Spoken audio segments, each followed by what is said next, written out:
सालोकानां त्रैलोकानां यद्विद्यादर्पणायते यद्विद्यादर्पणायते यद्विद्यादर्पणायते। बोलिए पंचकर्मेष्ठी भगवान की,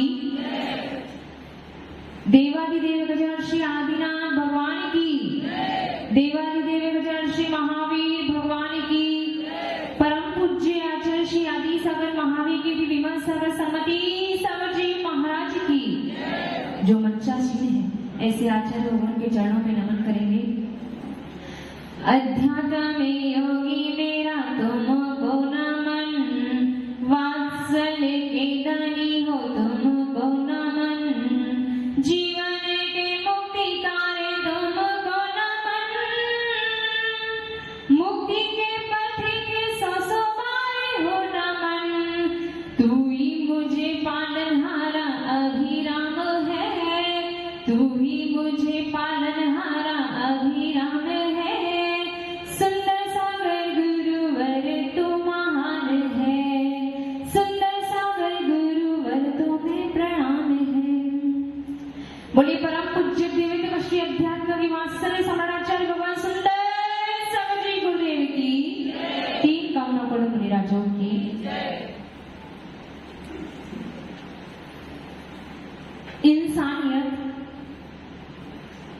इंसानियत इंसान को इंसान बना देती है।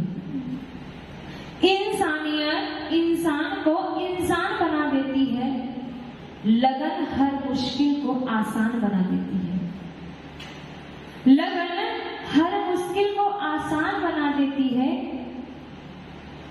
लोग यूं ही नहीं जाते, लोग यूं ही नहीं जाते मंदिरों में पूजा करने। आस्था ही तो पत्थर को भगवान बना देती है, आस्था ही तो पत्थर को भगवान बना देती है। गुरु भक्ति, जिन भक्ति सदैव सुख को देने वाली है। और हम सभी प्राणी संसार में परिभ्रमण कर रहे हैं, चारों गतियों में भ्रमण कर रहे हैं। और सारे के सारे जीव, चाहे वो एक इंद्रिय हो, चाहे वो दो इंद्रिय हो, चाहे तीन इंद्रिय, चार इंद्रिय, पंच इंद्रिय हो, सारे के सारे जीव क्या चाहते हैं? सुख को चाहते हैं और दुख से डरते हैं। तो आप अगर सुख को चाहते हैं और सच में अगर सुख को प्राप्त करना चाहते हैं तो क्या करना है?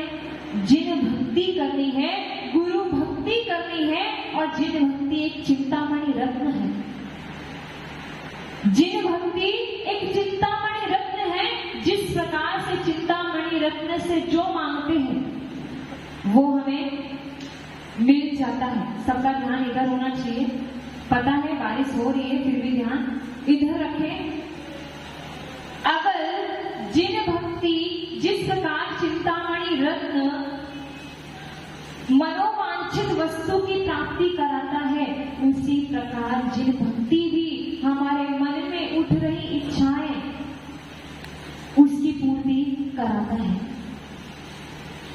ऐसे ही बहुत से उदाहरण हैं जो जिन भक्ति में प्रसिद्ध हुए।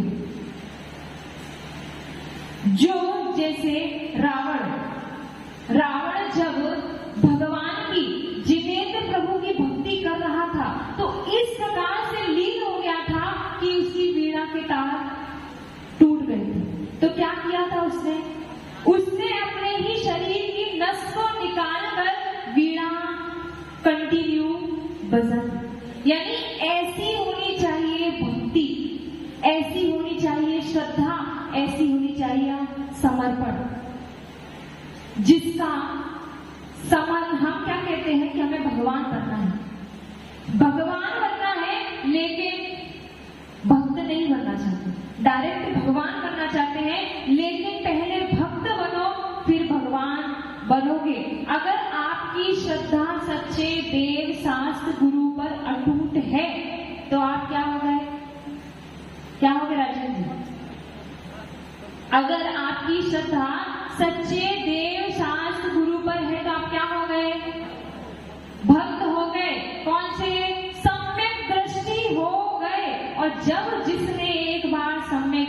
को प्राप्त कर लिया, उसकी निश्चित है कि अर्ध पुद्गल परावर्तन काल में मोक्ष चला जाएगा, यानी भगवान बन जाएगा।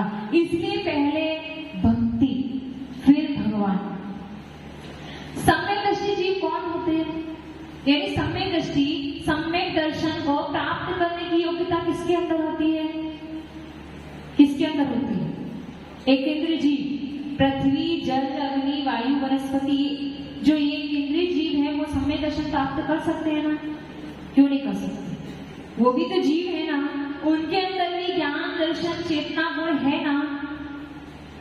बोलो, कर सकते हैं क्या? दो इंद्रिय जीव जो क्रमी, खटमल आदि होते हैं, शंख, ये सब क्या सम्यक दर्शन को प्राप्त कर सकते हैं? वो भी भगवान पर भक्ति कर सकते हैं, वो भी क्या अटूट श्रद्धा कर सकते हैं? बोलो, कर सकते हैं? क्यों नहीं कर सकते? अभी आप सब पढ़ रहे हो, जीव कौन है? जीव कौन है पवन जी? जिसके अंदर पुद्गल, जीव का लक्षण क्या है? जो जानता और देखता है वो जीव है। तो एक इंद्रिय जो है उसके पास केवल एक स्पर्शन इंद्रिय है, जो दो इंद्रिय है जिसके पास स्पर्शन रसना इंद्रिय है, क्या उसके अंदर चेतना गुण है ना? तो क्या वो सम्यक दर्शन प्राप्त नहीं कर सकता? कर सकता है। क्यों नहीं कर सकता? बोलो, मन नहीं है। अच्छा ठीक है, जिसके पास मन है वो कर सकता है। मन किसके पास होगा? पंचेंद्रिय के पास ही होगा मन, दो इंद्रिय तीन इंद्रिय के पास मन नहीं होता। तो ये बात आओ कि जो चींटी होती है, एक जगह शक्कर रख दो, एक जगह बूरा, एक जगह नमक रख दो, तो वो शक्कर के पास क्यों जाती है? उसके पास मन नहीं है। तो घ्राण इंद्रिय तो अपना कार्य कर रही है, वो तो नमक को भी सूंघ रही है और शक्कर को भी सूंघ रही है।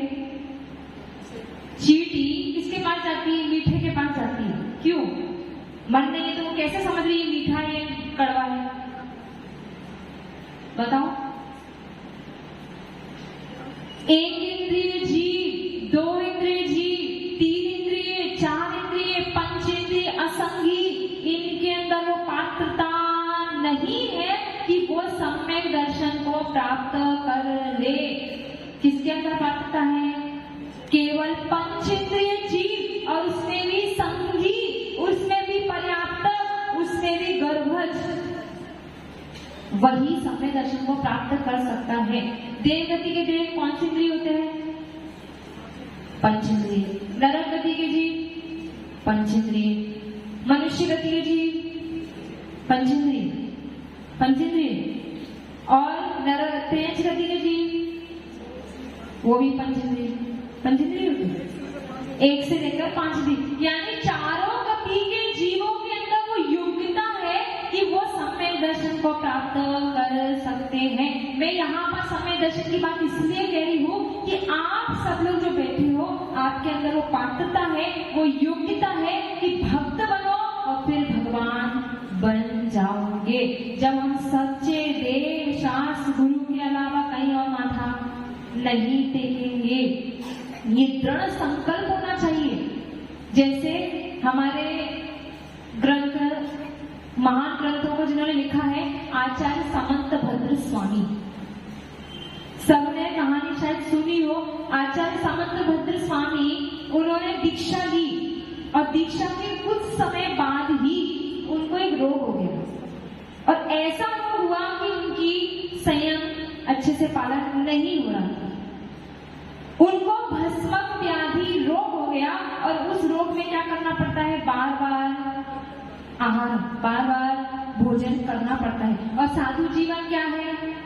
कुछ भी हो जाए, मरने की स्थिति आ जाए तो भी 2 बार नहीं खाएंगे कि एक बार खा लिया शाम को पानी पी लेंगे, ऐसा नहीं होता है। तो उन्होंने बोला, अपने गुरु के पास गए, आचार्य समंत भद्र स्वामी, उन्होंने कहा कि आचार्य जी, महाराज जी, हमारा जो संयम है वो अच्छे से पालन नहीं हो पा रहा है, मुझे विकल्प उठ रहा है, मुझे भस्मक व्याधि रोग हो गया है, तो उसके लिए उसका कोई इलाज नहीं है, आप मुझे समाधि दे दीजिए। कितनी अवस्था थी? 18, 20, 25 साल के थे। उतने उस समय में वो कह रहे हैं कि हमारा तो बहुत बड़ा रोग हो गया है, आप मुझे समाधि दे दीजिए। लेकिन गुरु कैसे होते हैं? गुरु दूरदर्शी होते हैं। गुरु समझते हैं कि ये शिष्य किस योग्यता का है, इस शिष्य के अंदर कौन कौन सी पात्रताएं हैं। तो वो आचार्य समंतभद्र स्वामी को कहते हैं कि तुम बहुत ही प्रभावशाली शिष्य हो, तुम्हारे अंदर बहुत सारी योग्यताएं हैं, तुम अभी तुम्हारे को समाधि नहीं दी जाएगी, तुम्हारी दीक्षा का छेद कर दिया जाएगा और पुनः तुम्हारा जब रोग ये शांत हो जाएगा तब तुम्हें पुनः दीक्षा दे दी जाएगी। मैं अभी बता रही हूँ सम्यक दर्शन की महिमा के बारे में ही बता रही हूँ, इस उदाहरण के माध्यम से। तो जिन उनकी दीक्षा छेद कर दी गई और वो अपने रोग के शांत के लिए वो अन्य अन्य जगह पर भ्रमण करने लगे।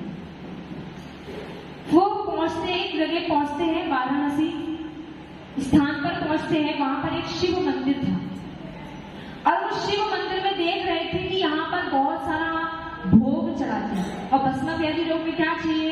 इलाज यही है कि बहुत सारा अच्छे अच्छे पकवान खा लो। तो उन्होंने देखा कि इस शिव मंदिर में बहुत ही बड़े अच्छे अच्छे पकवान चढ़ाए जाते हैं, अगर मैं इधर इस मंदिर में चला जाऊं तो मेरा रोग सही हो सकता है। अब वो गए, उन्होंने बोला कि आप लोग ये भगवान को चढ़ावा, शिव मंदिर पिंडी को जो चढ़ावा चढ़ाते हो वो भगवान खाते नहीं है। मैं चमत्कार दिखाता हूँ, मैं ये चमत्कार दिखाऊंगा कि जितनी शिव मंडी को जो आप पकवान चढ़ा रहे हो वो सारे के सारे भोग कर लेंगे। सब लोग आश्चर्यचकित हो गए, ऐसा भी होगा? उन्होंने कहा ठीक है, करके दिखाओ।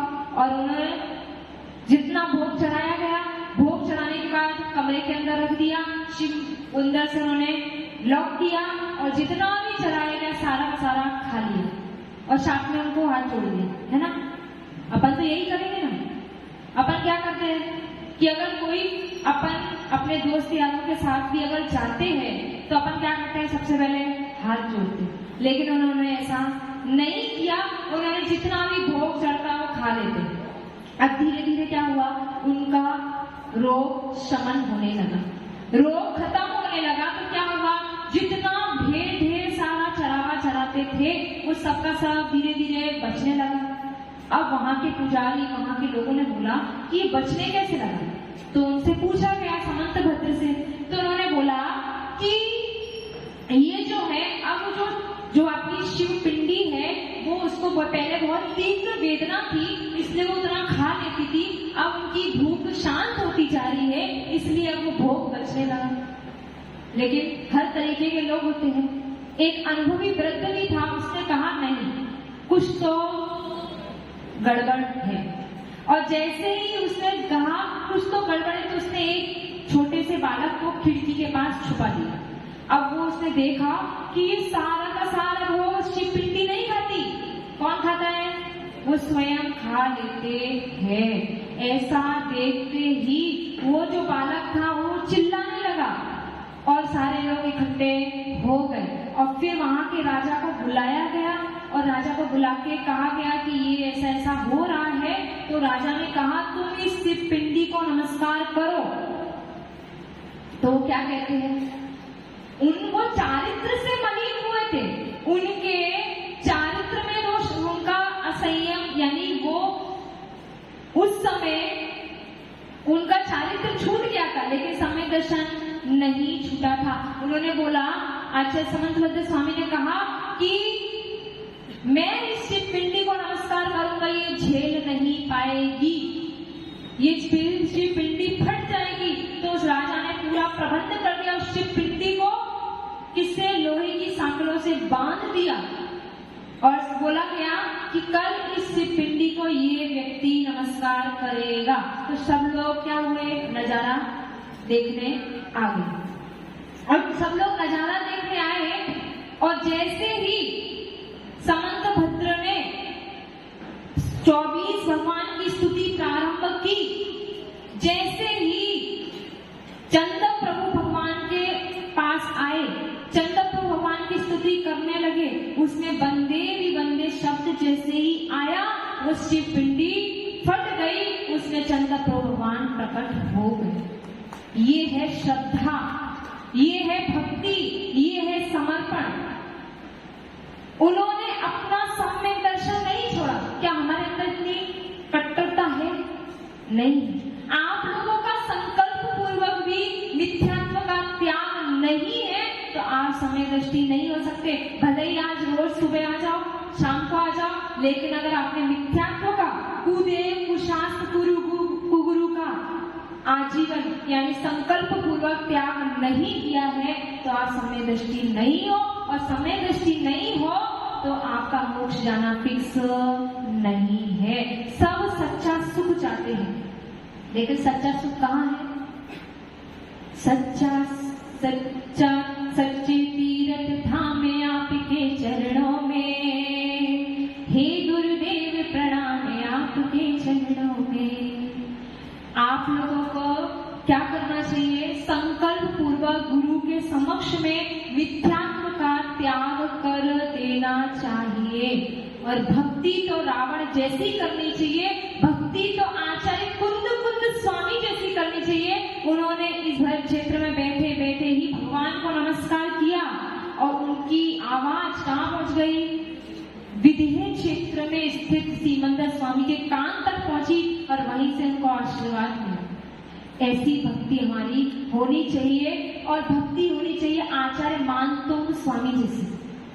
आचार्य मानतुंग स्वामी ने जब ताले में बंद हो गए थे तब उन्होंने ये सोचा था कि मेरे ये 48 ताले टूट जाए, इसलिए मैं भक्तांबर स्तोत्र लिखता हूँ। नहीं, उन्होंने निरपेक्ष भाव से भक्ति की तो एक एक श्लोक पर एक एक ताला टूटता गया। इस प्रकार की हमें जिन भक्ति, गुरु भक्ति करनी चाहिए जिससे हमारा जीवन सुख और शांति में हो, हमारे जीवन में हमारी उन्नति हो। बोलिए आचार्य भगवान सुंदर